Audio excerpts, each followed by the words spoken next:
ఈరోజు మనం మాట్లాడుకునే టాపిక్ వచ్చేసి top 5 worst foods for your teeth. So top 5 worst foods ఏంటి, దాన్ని ఎందుకు అవాయిడ్ చేయాలి, దానివల్ల వచ్చే ప్రాబ్లమ్స్, దాని గురించి ఈరోజు ఈ వీడియోలో మనం క్లియర్గా మాట్లాడుకుందాం. నేను మీ doctor Ankit Agarwal, smile designing specialist at happy dental hospitals, Nizamabad and Hyderabad. ఈరోజు టాప్ 5 వర్స్ట్ ఫుడ్స్ గురించి మీకు డీటెయిల్గా చెప్తాను. ఫస్ట్ వచ్చేసి క్యాండీస్ అండ్ చాక్లెట్స్. ఈ క్యాండీస్ అండ్ చాక్లెట్స్ వల్ల మీ టీత్ అనేది చాలా డ్యామేజ్ అవుతుంది. ఎందుకంటే దాంట్లో షుగర్ కంటెంట్ చాలా ఎక్కువ ఉంటుంది. ఈ షుగర్ కంటెంట్ ఎక్కువ ఉండడం వల్ల మీ నోటి బ్యాక్టీరియా అనేది షుగర్ మీద బతుకుతుంది. సో ఆ షుగర్ కంటెంట్ మీ నోట్లో బ్యాక్టీరియాకి ఒక ఫుడ్ లాగా యాక్ట్ చేసి ఆ బ్యాక్టీరియా అనేది ఎక్కువ అవ్వడం వల్ల మీకు నోట్లో క్యావిటీస్ అనేది తయారవ్వడం స్టార్ట్ అవుతుంది. So first and foremost is candies. So మీ పిల్లలు కానీ, మీ టీనేజ్ అమ్మాయిలు కానీ ఎవరైనా షుగర్ క్యాండీస్ ఎక్కువగా తింటున్నారు అంటే ఖచ్చితంగా వాళ్ళకు ఫ్యూచర్లో కానీ ఒక 1 or 2 ఇయర్స్లో కానీ decay teeth or maybe cavities కానీ, పిప్పి పళ్ళు, ఇట్లాంటి ప్రాబ్లమ్స్ అనేది రెగ్యులర్గా చూడడం అనేది జరుగుతుంది. ఎందుకంటే ఇప్పుడు నా దగ్గర వచ్చే పేషెంట్స్లలో 13 years, 12 years, 9 years పిల్లలకు కూడా పర్మనెంట్ టీత్ వచ్చిన వాళ్ళు కూడా రూట్ కెనాల్ అనేది చేయాల్సి వస్తుంది. అట్లాంటి ప్రాబ్లమ్స్తో వస్తున్నారు. ఇంతకుముందు 40 years, 45 years వరకు జనాలకు రూట్ కెనాల్ అనేది అవసరం లేకుండే. కానీ ఇప్పుడు అనేది 9 years, 10 yearsలో కూడా పిల్లలకు రూట్ కెనాల్ అనేది అవసరం పడుతుంది.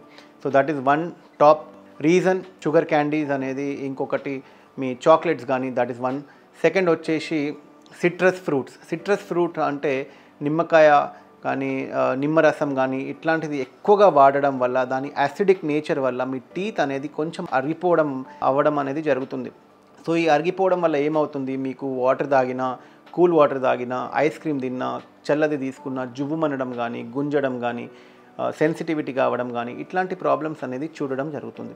సో సెకండ్ వచ్చేసి సిట్రస్ ఫ్రూట్ వాడాలి, that is good, vitamin C ఉంటుంది. కానీ over usage of citrus fruits కానీ, చాలామంది ఏంటంటే చింతపండు కానీ ఇట్లాంటి ఎక్కువగా తింటూ ఉంటారు. సో నాకు పుల్లది బాగా ఇష్టం అనేది చెప్తూ ఉంటారు. టీత్ అనేది అరిగిపోవడం వల్ల ఫ్యూచర్లో మీకు సెన్సిటివిటీ ప్రాబ్లం రెగ్యులర్గా ఫేస్ చేస్తారు. So try to avoid, not much but little bit. So third point వచ్చేసి సోడా.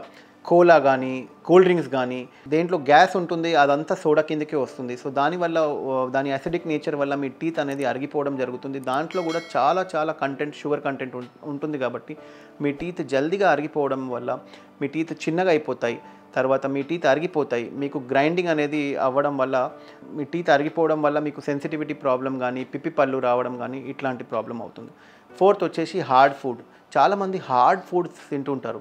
హార్డ్ ఫుడ్ అంటే ఓకే, ఆ బాటిల్ ఉందా, నేను ఓపెన్ చేస్తాను, నా నోట్తోనే ఓపెన్ చేస్తాను. పిస్తా ఉందా, అది బ్రేక్ అయితే లేదు, నేను నా నోట్తోనే ఓపెన్ చేస్తాను.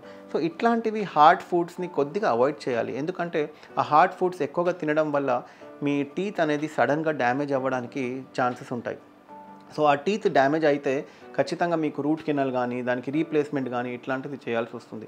సో ఆల్వేస్ రిమెంబర్, టీత్ అనేది దేవుడు ఓన్లీ 2 times ఇస్తాడు. ఒకటి పుట్టినప్పుడు, ఇంకొకటి మీరు 13-14 years అయ్యాక పర్మనెంట్ టీత్ అనేది ఇస్తాడు. సో మళ్ళీ పర్మనెంట్ టీత్ పోయాక థర్డ్ టైం నాకు టీత్ కావాలి అంటే దానికోసం డబ్బులు కట్టాల్సిందే. సో అది కొంచెం జాగ్రత్త ఉండి అదొకటి చూసుకోండి. ఫిఫ్త్ పాయింట్ వచ్చేసి మన ఎనర్జీ డ్రింక్స్.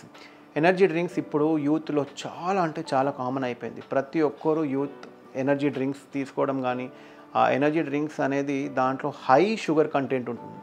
ఆ ఎనర్జీ డ్రింక్స్ వల్ల మీకు సడన్గా ఒక అడ్రినలిన్ రష్ కానీ, సడన్గా నాకు యాక్టివ్ ఫీల్ అవ్వడం కానీ ఇట్లాంటిది అనుకుంటున్నారు. కానీ అది మీ నోటి వాతావరణానికి కానీ, మీ నోటి టీత్ కానీ చాలా హార్మ్ఫుల్గా ఉంటుంది.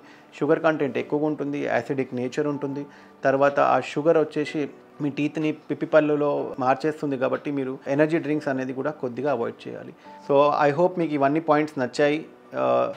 ఈ పాయింట్స్ వినేసి ఐఎమ్ హోపింగ్ మీరందరూ మంచిగా నైట్ బ్రషింగ్ అనేది చేయడం మర్చిపోకుండా. ప్రతి వీడియోలో నేను చెప్తున్నాను, నైట్ బ్రషింగ్ చాలా ఇంపార్టెంట్.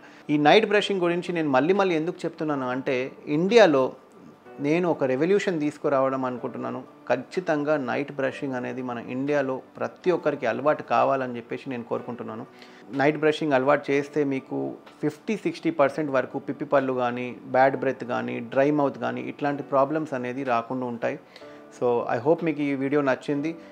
నా ఛానల్ని లైక్, షేర్ అండ్ సబ్స్క్రైబ్ చేయండి. Thank you.